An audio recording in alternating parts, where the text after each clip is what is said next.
Hi, I'm Laura McCracken, and I'm here in the lovely Marlene Dietrich bar in Berlin at the Merchant Payment Ecosystems.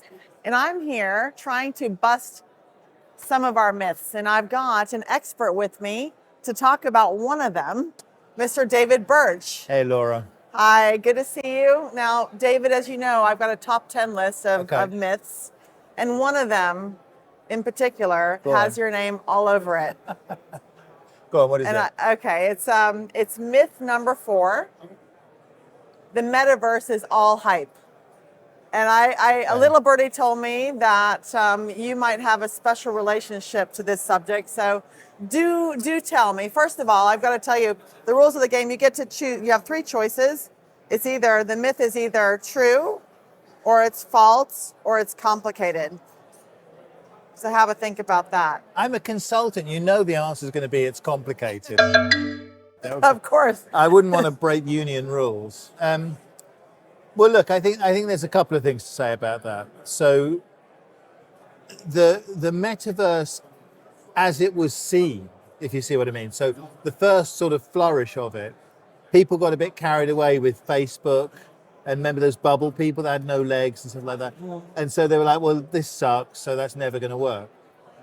But that's a very limited view of what's going on for a couple of reasons. So one is you have new technology coming all the time. We have the Apple glasses now. I was at Mobile World Congress a couple of weeks ago. There were countless... Of course you were. There were countless Far Eastern manufacturers with different spectacles and augmented reality and this kind of thing.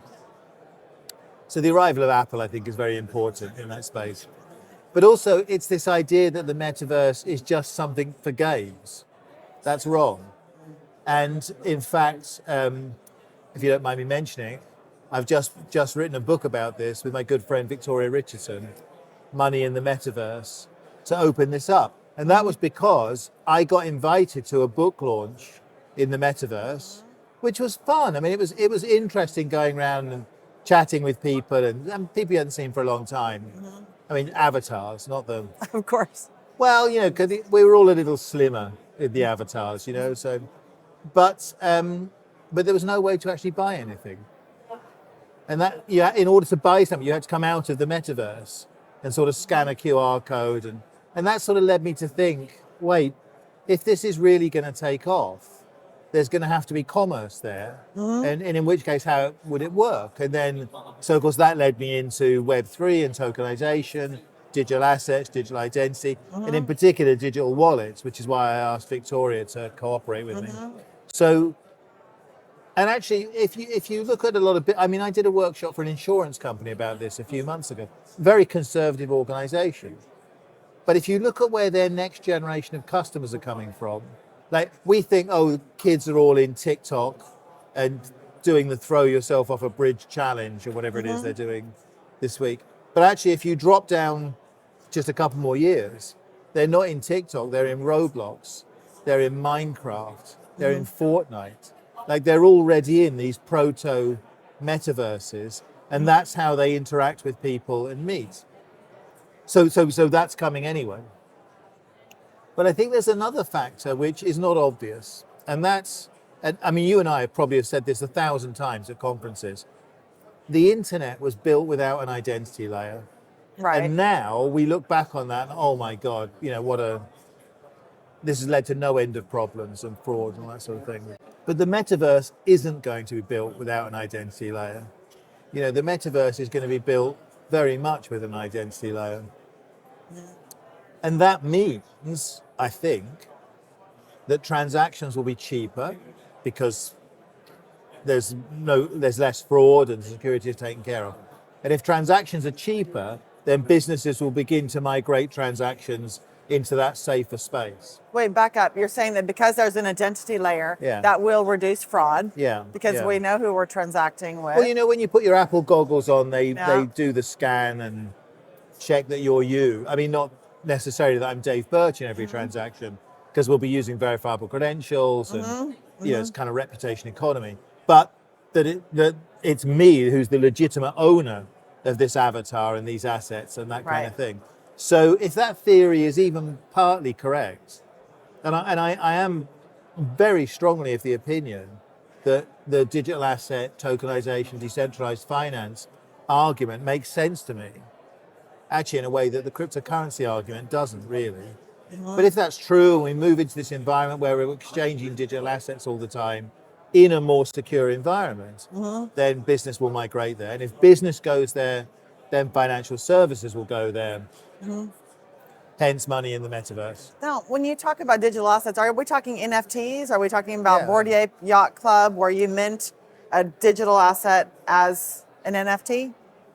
Well, we're talking FTs and NFTs. In Uh-huh. other words, we're talking fungible tokens, i.e. money in common parlance, Okay. and non-fungible tokens, i.e. assets in common parlance. I mean, I think a very simple example Yeah. to think of is concert tickets. You know, a concert ticket is a perfect example of something that is better implemented as an NFT. Yeah. It's unique. You don't want it to be duplicated or copied. When you move it around, you want to transfer the ownership. Can't counterfeit it. Exactly. So, but what do you use to buy the concert ticket? You use fungible tokens, money. So you have this environment where now you're in the metaverse and business becomes this exchange of tokens in that more secure environment. And I just really feel that even if that's only approximately correct, it's going to be a much better way of doing business. So, and of course, people think of the metaverse as, oh, it's going to be like we're all in Call of Duty, except we're selling each other insurance. But that's not really like the metaverse that you and I would go into to plan a conference won't be the same metaverse that currency traders go into to do Yeah. FX trading. It's not going to be the same metaverse that, I mean, I was reading a thing yesterday about some doctors using those Apple glasses to help to, I think it was a BAP operation on somebody, wasn't it? Well, that's not going to be the same metaverse that I'm in playing games, or I'm in at work, or I'm in when I'm cooperating on a book with somebody. You know, we're talking about lots of different metaverses built on that spatial computing infrastructure, this mixed AR, VR, but crucially with that extra security. And I think that's what makes it such an attractive place for business. Yeah. Now, I'm going to go back to identity because this is Yeah, such yeah. a hot potato topic. Yeah. Every time I bring it up, people go, oh no, we've been there. You know, in Europe, we'll never accept a digital identity. And how will we, because I think identity is key. It's in order to be safe in the metaverse, not much less in the internet. It was a point that was made again this morning when they were talking about, you know, the future of the acquiring business. The lack of a digital identity infrastructure undermines so many different, not just the payments business, but so many other businesses. But there's a couple of things that have changed recently, which I think do change the perspective. I mean, I share your frustration. For many years, we've been saying we should, and I guess, I mean, I'm kind of old school, so I thought that eventually the banks, having exhausted every other conceivable strategy, would eventually do the right thing and get themselves organized. Who knows? But we have the EU digital identity wallet. We have, you know, in the US, you already see driver's licenses being loaded into Apple and Google wallets. You have a new generation of technologies around verifiable credentials, distributed identifiers. We have biometric authentication. It's like we have a new toolkit now.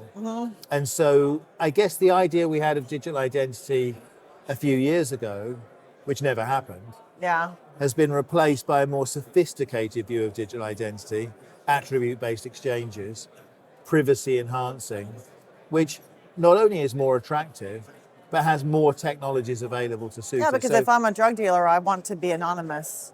Well, no, you don't, because you need a reputation. Oh, Like, okay. I'm not going to buy from any old drug dealer. I mean, I want someone that's got the good shit. Right. So if you're completely anonymous, you can't have that reputation. What you want isn't anonymity, it's privacy. Privacy. And- Okay. Versus, all right. So I'm not just targeting drug dealers, obviously. I'm looking at retail banking as well. But my point is, if you'd have asked me last year, I was quite depressed about it. But actually, it's gone back up the agenda again now, and you see people looking at it from different directions with some new technologies. And actually, in that kind of metaverse environment, the idea that you and I would be sitting talking in the metaverse just like we are now, except it would happen that, I'm in London and you're in Dallas or something, but we feel like we're sitting here talking right now, would be supported by infrastructure, which would mean I would know it was you.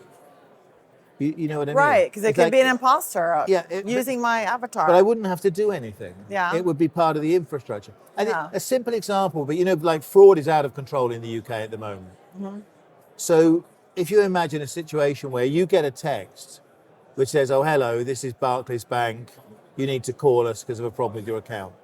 It would be like that text would show up in green if it really did come from Barclays, and it would show up in red if it didn't. Like the consumer wouldn't have to do anything. The infrastructure would tell them. And I can imagine that will be one of the attractions of the metaverse, which is when I want to connect with you, there's a whole substructure of digital signatures and certificates and attribute. So I know it's you. You've already seen these examples of people being tricked in Zoom calls into sending money because they thought they were talking to their boss, but it wasn't their boss.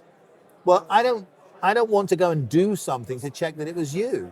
Like when I put my glasses on, I want you to show up in red if it's not you or whatever. Yeah. But the point is, it has to be part of the infrastructure, not things that people do.